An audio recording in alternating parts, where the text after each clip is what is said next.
So Overwhelm is having 25 hours of stuff to do. And of course the day is 24. So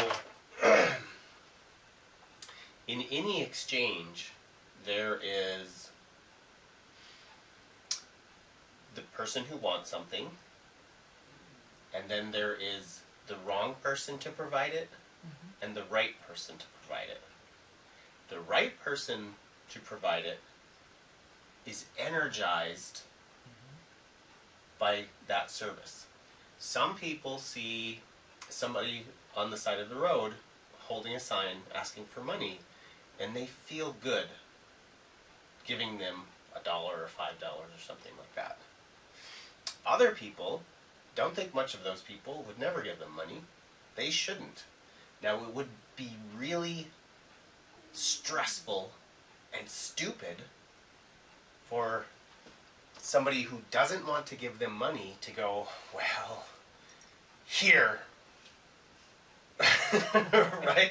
And then resent their choice and criticize themselves for being so stupid. And I like the panhandler sort of, the attribute that that person always lets you know exactly what they want. He or she lets everybody know what they want, and then lets you decide whether you're going to give or not, and is not offended by either decision. The panhandler maybe knows, has learned for sure, that as long as everybody knows what he wants, the right person will show up. So if you do something that does not energize you, it's not what you want to do, you're stealing the opportunity from the person who is the right person. You're wrecking the experience of the person who wants it. Because you're not going to do your best job. You don't want to do this frickin' job. Right? You can't put your full heart into it because you really don't want to do it. And what you're doing is you're actually just being a scaredy cat. You're running away from conflict. You're running away from somebody feeling mad because you won't do what they want. And I'm saying all this because the lunacy of doing that wrecks 3 lives, not just yours. It doesn't just stress you out, but it stresses out 3 different lives. And I want you to remember that when you're going,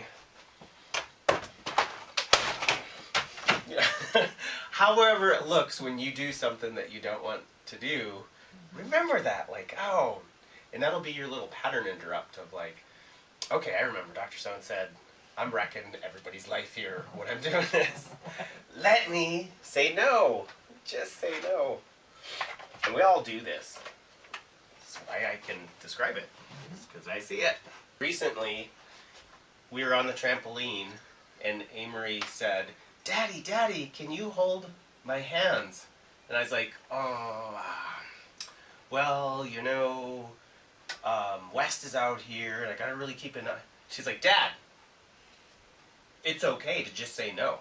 That's TP. It's like, she's 6, right? Yeah. Teaching Dad. See, we all start out that smart. I don't know how we screw it up so badly. Caffeine is how we test for overwhelm, which corresponds to a chemical called cyclic AMP, which its function in our body is to amplify adrenaline and insulin. So it's part of the fight or flee system. We need to get more out of it. I use this analogy as a kind of an extreme version, but just as an example of like we've got to work both ends of the, you know. If you were in a relationship where you were getting physically abused, you could take everyone 10 times a day. It wouldn't matter. Right. The stress would be too much. You have to get out of that situation. You have to be protective of yourself. Right. So, on a more subtle level, if you're doing things, if you're saying yes when you should be saying no, we've got to control that side of things too. It's my dog. Well, your job has boundaries, and your job has an exchange. Yeah, but it's not a good enough exchange. That's why I'm having to look towards. But you can keep looking for better opportunities, Oh, yeah. of course. Yeah, that's what I'm doing. But once you make an agreement at a certain exchange, You made the agreement. you made the agreement. Right. Now, I know we all make agreements that we don't like. Well, So how we undo the stress overwhelm is to take the remedy, tap. And that's why I say do it every day, because yeah, I do. we make little changes in life, right? Mm-hmm. So if our entire life has been conflict avoiding, we just want to get 5% better this week.